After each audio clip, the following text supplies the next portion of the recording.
Everyone আসসালামু আলাইকুম। এই মুহূর্তে আমরা আছি বাংলাদেশ কৃষি বিশ্ববিদ্যালয়ে। চলুন একসাথে সম্পূর্ণ বাসটা রিভিউ করবো, পাশাপাশি এই বাসটার ইঞ্জিন সাউন্ড থেকে শুরু করে বাসটা কেমন গতিতে চলতে পারে, পাশাপাশি বাসের সিট কোয়ালিটি সহ যাবতীয় সকল বিষয়ে কথা হবে আজকের এই ভিডিওতে। চলুন মূল ভিডিওতে প্রবেশ করব। তো প্রথমেই কথা বলবো এই বাসের চেসিস নিয়ে। এই বাসটা নির্মাণ করা হয়েছে হিনওয়েকে 1J চেসিসের উপরে। যদিও চেসিসটা একটু পুরাতন, তবুও যেহেতু 1J তাই চেসিস নিয়ে কোনো সংশয় থাকার কোনো কারণই নেই। প্রথমেই হচ্ছে হেনো লোগো দেখতে পারবেন। তার পাশাপাশি এই লাইটে এই বাসটিতে কিন্তু ব্যবহার করা হয়েছে বাংলা এলইডি লাইট, যেখানে কিন্তু বর্তমানে বিভিন্ন লাইটে এক্সলাইট ব্যবহার করা হয়। যেহেতু এই বাসটা একটু আগের বডি করা, এই জন্য এটাতে আপনারা বাংলা লাইট পাবেন। পাশাপাশি ফগ লাইট রয়েছে শীত সময় নিরাপত্তার জন্য। এছাড়া বাসটির রেজিস্ট্রেশন দেখতে পাচ্ছেন 15-31-83, অর্থাৎ এই বাসটা কিন্তু খুব বেশি পুরাতন না, যেহেতু 15 সিরিয়ালের বাস।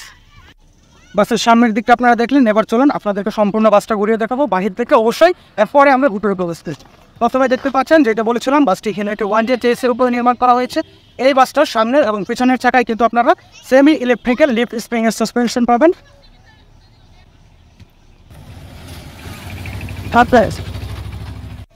সেমি ইলেকট্রিক্যাল লিফট স্প্রিং সাসপেনশনের এই বাসগুলোর বৈশিষ্ট্য হচ্ছে এই বাসগুলোতে সাসপেনশনের ক্ষেত্রে যে পাতিগুলো ব্যবহার করা হয় সেগুলো উপরের দিকে বড় থাকে এবং নিচের দিকে ধীরে ধীরে ছোট হয়ে আসে, এবং এই পাতিগুলো মোটা থাকে এবং সবগুলোর পুরোটাই সমান থাকে, যার ফলে এই বাসগুলো যখন চলে তখন পাতির মধ্যে একটা ঘর্ষণের সৃষ্টি হয়, আর ফলে কিন্তু এই বাসগুলোতে সাসপেনশন কিছুটা ডিলে করে। অপরদিকে আমরা যদি মার্সিডিজের নতুন চেসিসগুলোর দিকে তাকাই, সেগুলোতে কিন্তু প্যারাবোলিক লিফট স্প্রিং সাসপেনশন দেওয়া। সাসপেনশনের ক্ষেত্রে সাসপেনশনের উপরের দিকের পাতি এবং নিচের দিকের পাতিগুলো প্রায় সমান থাকে, এবং পাতিগুলোর পুরুত্ব সমান হয় না। পাতিগুলো মাঝের দিকে মোটা এবং দুই পাশে চিকন থাকে, এবং ওই পাতির মাঝখানে রাবার বসানো থাকে, যার ফলে মার্সিডিজের সাসপেনশনগুলো এই 1J বাসের সাসপেনশন হচ্ছে এই বাসটি কিন্তু আগে এনা ট্রান্সপোর্টের বহরে চলতো। আপনারা এই ব্যাগটা দেখে হয়তো অনুভব করতে পেরেছেন। এর মাঝখানে এনা বন্ধ হওয়ার পর এই বাসটা কিছুদিন ময়মনসিংহের নতুন চালু হওয়া ইউনাইটেডের ব্যানারে চলার পর বর্তমানে শাইন ট্রাভেলসের বহরে যুক্ত হয়েছে। শাইন ট্রাভেলসের এই বাসটি নির্মাণ করা হয়েছে বাংলাদেশের বিখ্যাত অটোমোবাইলস আফতাব অটোমোবাইলস থেকে। আপনারা দেখতে পাচ্ছেন এখানে আফতাবের লোগো দেখতে পাবেন। পাশাপাশি বাসের বডিতে সামনের অংশে শাইন ট্রাভেলস তাদের একটা নামটি দেখতে পাবেন, যেটি বাংলাটা দেখে। এই বাসটিতে কিন্তু এনা ট্রান্সপোর্টের কালারটা ব্যবহার করা হয়েছে, যেটা এনা ট্রান্সপোর্টের একটা সেরা কালার ছিল বলা যায়। ওকে এই বাসটার বডিতে কিন্তু কালার করা হয়েছে লাল এবং সাদা, যেটা আপনাদের বলেছি। যেমন এই বাসের পিছনের চাকাতেও কিন্তু সেমি ইলেকট্রিক্যাল লিফট স্প্রিংয়ের সাসপেনশন রয়েছে এবং সাথে ফগ ড্রপার রয়েছে, যার ফলে সাসপেনশন আপনারা বেশ ভালো পাবেন বলার জন্য। আপনি পিছনে হিনওয়েকে 1J লেখা দেখতে পাবেন। এবার চলুন বাসটির ব্যাকটা দিয়ে এনি সার্ভিসের এই বাসটার ব্যাগটা কিন্তু এই বাসের ব্যাগে আপনারা স্পেশাল কিছু দেখতে পাবেন না। নর্মালি আর 10টা বাসের যেরকম হয় ঠিক সেরকমভাবে করা হয়েছে, নতুনত্ব কিছুই নেই। বাসের দুই সাইডে লাইট দেখতে পাবেন, যেটা নর্মালি থাকে। হিনোর লোগো ছিল, যেটা কালার করে ফেলা হয়েছে। ইউনাইটেড থেকে আসার পরে শাইন ট্রাভেলসের এই বাসটাকে কিন্তু ইদানিং নতুন করে কালার করা হয়েছে, যেটা আপনারা দেখতে পাচ্ছেন। তবে বাসের কালার করা হলো, বডি কোনো পরিবর্তন করা হয়নি, কারণ এখানে আমাদের স্টাফের লোগোটাই দেখতে পাবেন। বাসটির সামনে আপনারা শাইন ট্রাভেলস তাদের নামটি দেখতে পাবেন। পাশাপাশি বাসটির রুট সম্পর্কে বিস্তারিত তথ্য পেয়ে যাবেন। এছাড়া সুপারভাইজারের নাম্বার 01336771230 নাম্বারটি দেওয়া আছে দেখতে পাচ্ছেন। তবে বাসটির টাইম টেবিল সামনে দেওয়া হয়নি, যেটা আমরা আপনাদেরকে ভিডিওতে দেখিয়ে দিব। এবার আমরা আপনাদের সাথে নিয়ে এই বাসটির ভিতরে প্রবেশ করবো, বাসটির ড্রাইভারের সাথে কথা বলবো, পাশাপাশি বাসটির সিট সহ যাবতীয় বিস্তারিত বিষয় আপনাদেরকে দেখাবো। চলুন বাসটির ভিতরে প্রবেশ করতে।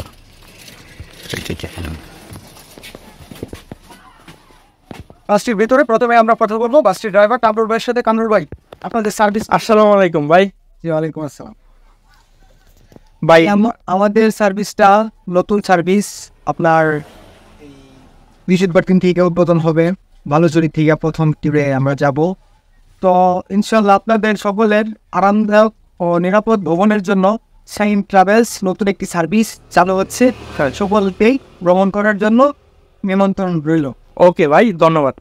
শাইন ট্রাভেলসের এই নতুন সার্ভিসটির জন্য আমাদের ট্রাভেল উইথ হৃদয় চ্যানেলের পক্ষ থেকে শুভকামনা রইল। এবার চলুন বাসটির ভিতরে সিটগুলো দেখি। শাইন ট্রাভেলসের এই বাসটা 40টি সিট রয়েছে, যেটা দেখতে পাচ্ছেন আপনারা। বাসের সিটগুলো কিন্তু বেশ বড়, এবং বাসের সিটগুলোর মাঝখানে কিন্তু যথেষ্ট পরিমাণে লেগ স্পেস রয়েছে, আপনারা দেখতে পাচ্ছেন। আমি যদি এখানে বসার পরে কিন্তু আপনারা পর্যাপ্ত পরিমাণে জায়গা পাবেন। পাশাপাশি সিটগুলোতে গিয়ার রয়েছে, যার মধ্যে আপনারা সিটটিকে কাস্টমাইজ করে ব্যবহার করতে পারবেন। শাইন ট্রাভেলসের এই 1J বাসের সিটগুলো কিন্তু বেশ কমফোর্টেবল, আপনারা দেখতে পাচ্ছেন। সিটগুলো যদি আমি ধরি, সিটগুলো বেশ নরম, এবং এইগুলোতে আপনারা ঘুমিয়ে ভ্রমণ করতে পারবেন। সব বাসটির লাইটিংয়ের ক্ষেত্রে দেখতে পাচ্ছেন নর্মাল লাইট ইউজ করা হয়েছে, তবে বাসের বক্সিংয়ে আপনারা পর্যাপ্ত পরিমাণে জায়গা পাবেন। এছাড়া সাউন্ড সিস্টেম রয়েছে, বাসের সিটগুলো প্রত্যেকটা সিটের উপরে কিন্তু রিডিং লাইট দেখতে পাবেন এবং এসি কন্ট্রোলার রয়েছে, যদিও এটি একটি নন এসি বাস, তবে বাংলাদেশে নর্মালি সব বাস যেরকম থাকে এরকমই দেখতে পাবেন। এবার চলুন বাসটার ইঞ্জিন নিয়ে কথা বলবো এবং বাসটির সার্ভিস টাইম নিয়ে। যেখানে ছিলাম এনে একটা 1.8 এই বাসগুলোর সংখ্যা রয়েছে 7,590 সিসি 6 সিলিন্ডার ডিজেল ইঞ্জিন, যেটি ইউরো 2 ইমিশন স্ট্যান্ডার্ডের। অর্থাৎ এই ইঞ্জিনটা কিন্তু পরিবেশ বান্ধব বলা চলে না, এই ইঞ্জিনটা থেকে যথেষ্ট পরিমাণে কালো ধোঁয়া বের হয়। যদিও উন্নত বিশ্বে এই ইঞ্জিনটিকে বহুত আগেই বাদ করে দেওয়া হয়েছে, তবে বাংলাদেশে এই ইঞ্জিনটি বর্তমানে সবচেয়ে বেশি জনপ্রিয় বলা যায় এর কারেন্ট পিকআপের জন্য। যে ইনোভা 1.8 এর বাস 1 মিনিটের মধ্যে তার সর্বোচ্চ গতিতে পৌঁছাতে পারে, সেখানে একটা অশোক লেন বাস এর থেকে 2 থেকে 3 গুণ সময় নেয়। ইনোভা 1.8 এর এই ইঞ্জিনগুলোর মডেল অনুযায়ী এগুলো হচ্ছে naturally aspirated water cooled engine, এবং এই ইঞ্জিনগুলো অর্থাৎ এই ইঞ্জিনগুলো পানির মাধ্যমে ঠান্ডা হয়। এছাড়া ইঞ্জিনগুলোর সামনে বড় ফ্যান থাকে, এগুলো বাতাসের মাধ্যমে ঠান্ডা হয়। তবে বাসের আকার অনুযায়ী এবং বাসটির ইঞ্জিনের হর্স পাওয়ার অনুযায়ী আপনার মনে হতে পারে যে এই বাসটির ইঞ্জিনের হর্স পাওয়ার তুলনামূলক কম, তবে সত্যিকার অর্থে ইঞ্জিনের তুলনায় এর হর্স পাওয়ার মারাত্মক রকমের বেশি। যাই হোক, এই বাসটিতে এখন আমি আপনাদেরকে রানিং অবস্থায় দেখাবো বাসটি কেমন টান তুলতে। চলুন একসাথে বাসটা নিয়ে একটু ঘুরে আসি এবং বাসের যে জার্নি অভিজ্ঞতা, যে ভ্রমণের টানটা এবং বাসটার সাসপেনশন সহ জগতের বিস্তারিত বিষয় আপনারা ভ্রমণের মধ্যেই দেখতে পাবেন সরাসরি।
শাহিন ট্রাভেলসের এই বাস হাইলাজুরি থেকে সকাল 7:30 এবং ঢাকা মহাখালী বাস টার্মিনাল থেকে বিকাল 4টায় ছেড়ে আসে। তো শুভকামনা রইল শাহিন ট্রাভেলসের জন্য। আর ঢাকা থেকে শেরপুর শ্রীবর্তী বায়রান্ডা বা ভালিজুরির যারা যাত্রীরা আছেন তারা কিন্তু এই ঈদ যাত্রায় বেছে নিতে পারেন এই নতুন বাস সার্ভিসটিকে। শাহিন ট্রাভেলসের জন্য শুভকামনা জানিয়ে ভিডিওটি এখানেই শেষ করছি। চ্যানেলটি সাবস্ক্রাইব করে অবশ্যই আমাদের পাশে থাকবেন। ধন্যবাদ সবাইকে।